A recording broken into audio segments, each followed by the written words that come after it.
ரொம்ப நல்லா இருக்கு. நிறைய நிறைய விஷயங்கள் பற்றி பேசியிருக்காங்க. படம் வந்து ஒரு ஜேர்னி மாதிரி இருக்கு. தொடங்கினதும் சரி முடியறதும் சரி நம்மளே அந்த கேரக்டரோட ஒன்றி வாழ்ந்த மாதிரி தான் இருக்கு. ரொம்ப அழகான மெசேஜ். நிச்சயமா எல்லாரும் பார்க்க வேண்டிய படம் தான். ஆமாம், அது பற்றி தான் படமே பேசியிருக்காங்க. அதுதான் ரொம்ப நம்ம இம்பேக்ட் பண்ணுற மாதிரியான ஒரு சில டைலாக்ஸ் இருக்குது.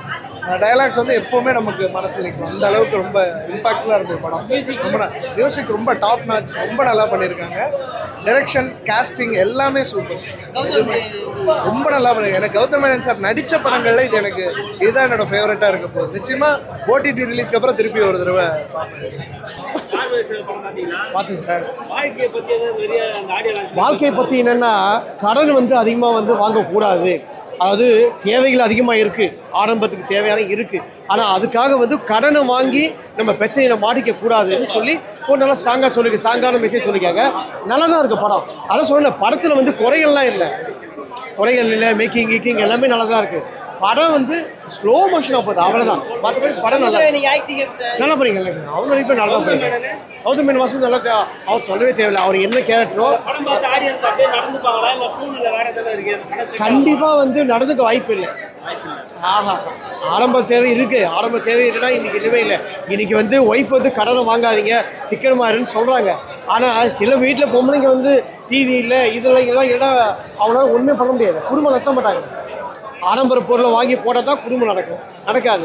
அதுக்கு நம்ம கடனை வாங்கி தான் ஆகணும். மிடில் கிளாஸ் லைஃப்பில் வந்து கடனை வாங்காமல் எதுவுமே நடக்காது. ஓகேங்களா? ஸோ அதனால் வந்து நீங்கள் சொல்கிற கேள்விக்காக படம் சில பேருக்கு செட் ஆகிறதுக்கு வாய்ப்பு இல்லை. ஓகேங்களா? அதாவது சும்மா படமாக பார்த்து ஜாலியாக போயிடலாம், அவ்வளோதான். ஏற்றுக்க முடியாது. படம் சூப்பராக இருக்குண்ணா. நல்லா நடிச்சிருக்காங்கண்ணா. எல்லாருமே நல்லா நடிச்சிருக்காங்க. ஆமாண்ணா, நம்ம வந்து என்ன இருக்கோ, நம்ம என்ன தேவையோ தேவைக்கு ஏற்ற மாதிரி வாழணும். நம்ம தேவைக்கு மீறி ஆசைப்பட்டோம் அப்படின்னா தேவையில்லாத கஷ்டங்கள் அதுக்கு நம்ம இடம் கொடுக்குற மாதிரி ஆகிடும். படம் ஓகே, நல்லா எடுத்திருக்காங்க. நல்ல டைரக்ஷன். சமுத்திரக்கனி சார் சூப்பராக நடிச்சிருக்காரு. ஆமாம், கரெக்டு.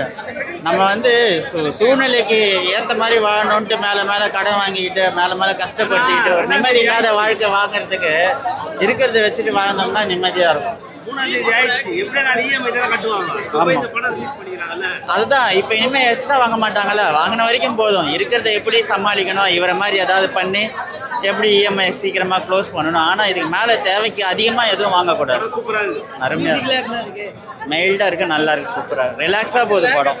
நல்லா இருக்கு.